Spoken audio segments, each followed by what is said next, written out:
Welcome to our podcast, Big Tobacco Messed with the Wrong Moms. This is Dorian Fuhrman. I'm Meredith Berkman, and we're the wrong moms. And we are thrilled to have as our guest today, Dr. Robert Jackler from Stanford University, Who is an expert in the impact of tobacco advertising and marketing. It was Dr. Jackler who exposed JUUL's turning the big tobacco playbook on its head to create a new marketing guide through social media. And we're going to talk about the way in which JUUL did that today, but we're also going to talk with Dr. Jackler about how he sees Puff Bar, the flavored disposable e-cigarette, doing the same thing and in fact becoming the new JUUL. Dr. Jackler, thank you so much for joining us today.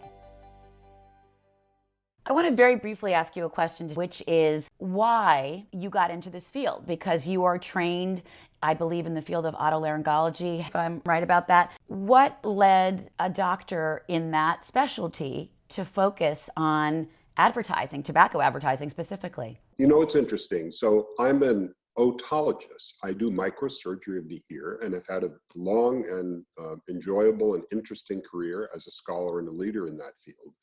It is an unusual thing for an ear surgeon to take up the study of advertising tobacco. It began in my journey when my mother developed lung cancer, and she was a smoker from being a young teenager and found it as a kid, and then she became very addicted, and it was very hard for her to stop. And eventually she died from the effects of smoking.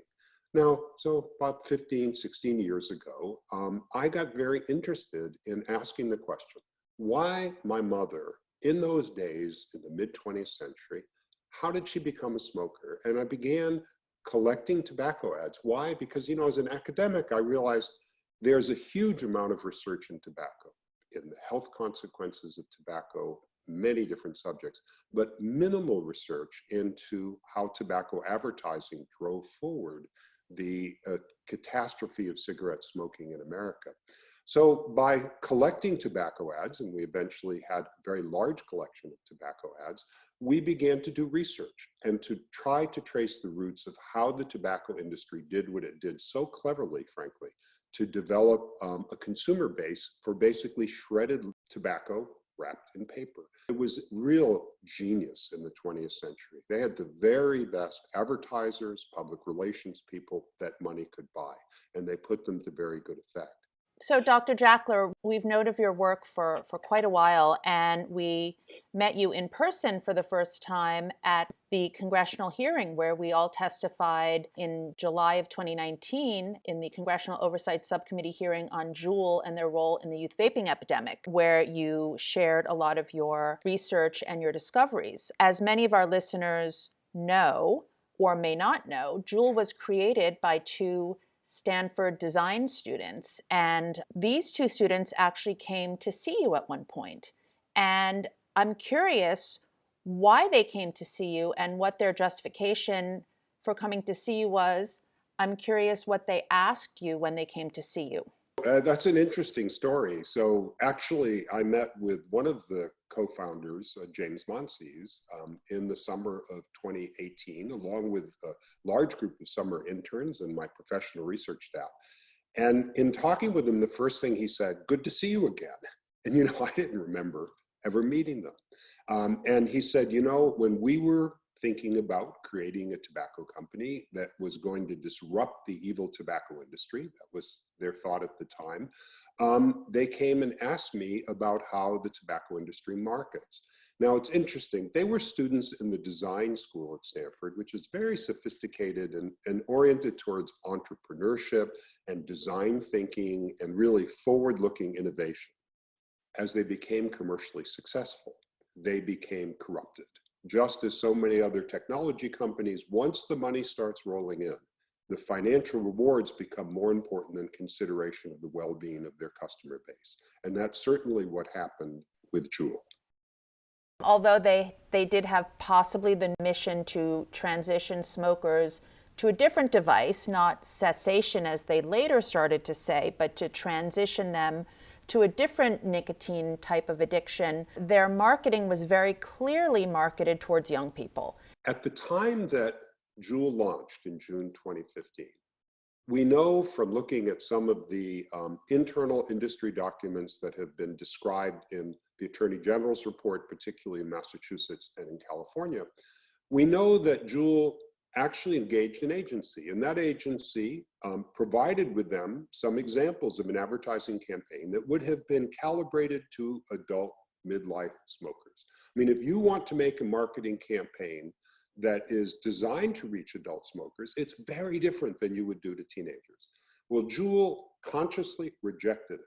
They brought it in-house, and then they produced a campaign that was obviously oriented towards underage youth and to 20-year-olds. And it was very clear with young kids dancing around with bright colors. And here you have the classic tobacco industry playbook of taking models in their early to mid-20s, doing activities and poses, postures that are more typical of underage teenagers, which is exactly what they ended up doing.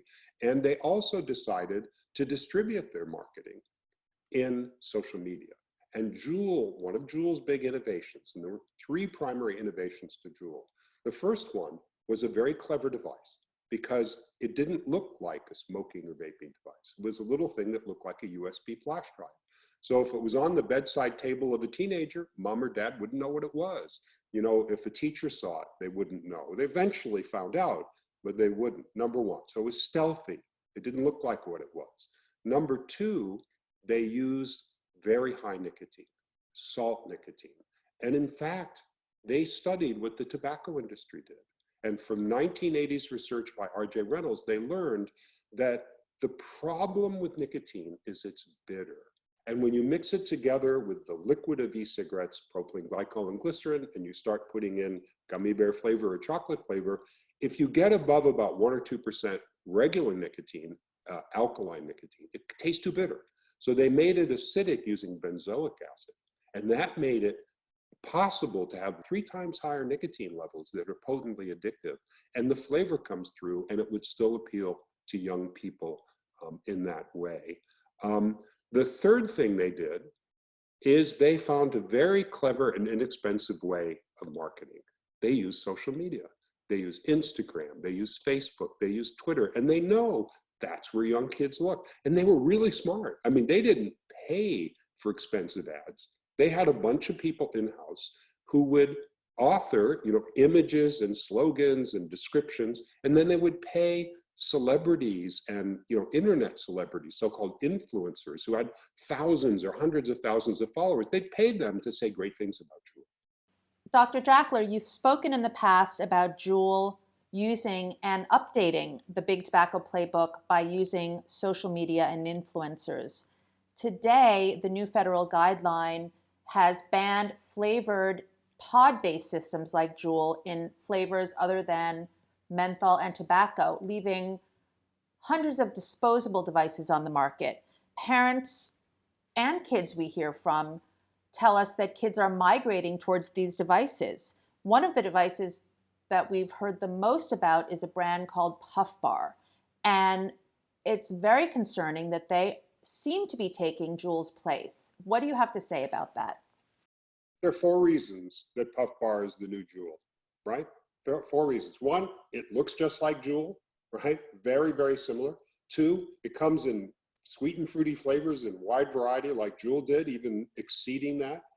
It advertises and markets on youth-oriented social media channels. And the 4th, the most important thing is, it's being bought by a huge number of kids. We know that from social media. We know it from the displays in convenience stores around America and in tobacco shops. There's these racks and racks and racks of brightly colored, sweetly flavored things. So I don't know the exact sales data, but it's obviously from the chatter online and from the commercial displays becoming very popular in that way. Now, there will always be a diversity of products, and it is very unusual for, JUUL at one point had 3/4 of the marketplace through convenience stores and gas stations on Nielsen, but that doesn't mean that it was the only one. But anyone that dominates that much, very soon That commercial success draws in competitors. So, JUUL would allege all these people were copying their business model, but their business model is not patented.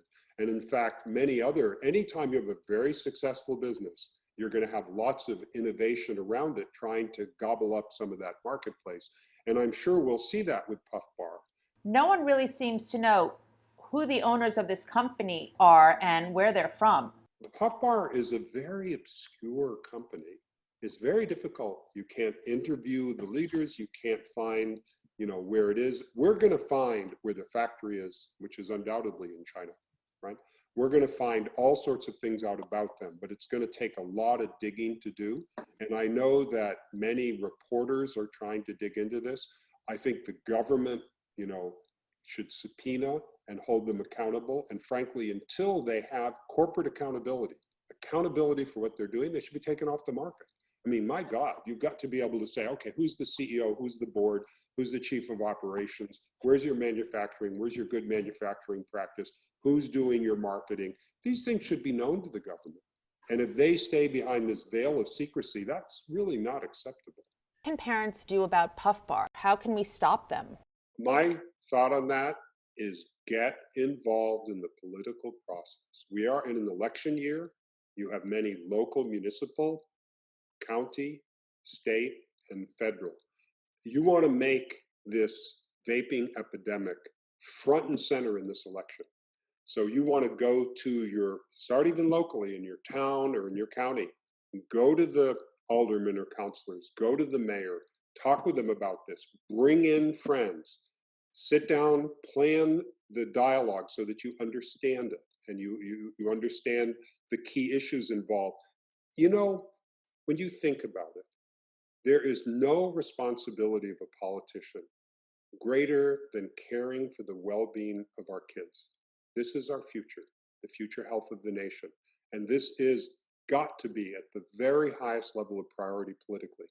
Dr. Jackler, we are so grateful for your research, your passion, your focus, and your advocacy. Parents who are listening, if you want to join us, please go to our website, parentsagainst.vaping.org, and see how you can get involved in your own community. Do you have a teen or young adult at home that vapes? This is Quitting is a free and anonymous text message program designed to help young people quit vaping. Teens and young adults can text DITCH VAPE to 88709 to sign up today. That's provided by Truth, the National Youth Tobacco Prevention Campaign, from our partner and sponsor, the Truth Initiative. It's the first of its kind program that helps young people feel motivated, inspired, and supported while quitting. More than 150,000 young people have enrolled since the program launched in January 2019. The messages include evidence-based tips and strategies to quit, combined with real feedback from young people. Again, teens and young adults can enroll by texting DITCH VAPE to 88709. Truth Initiative also offers free text messages for parents who are helping their children quit vaping. I myself enrolled in this program as well and would get different ideas and tips to help support my son. You can join the program by texting QUIT to 202-899-7550 or by visiting becomeanx.org to sign up. To learn more about Truth Initiative and its programs, visit truthinitiative.org.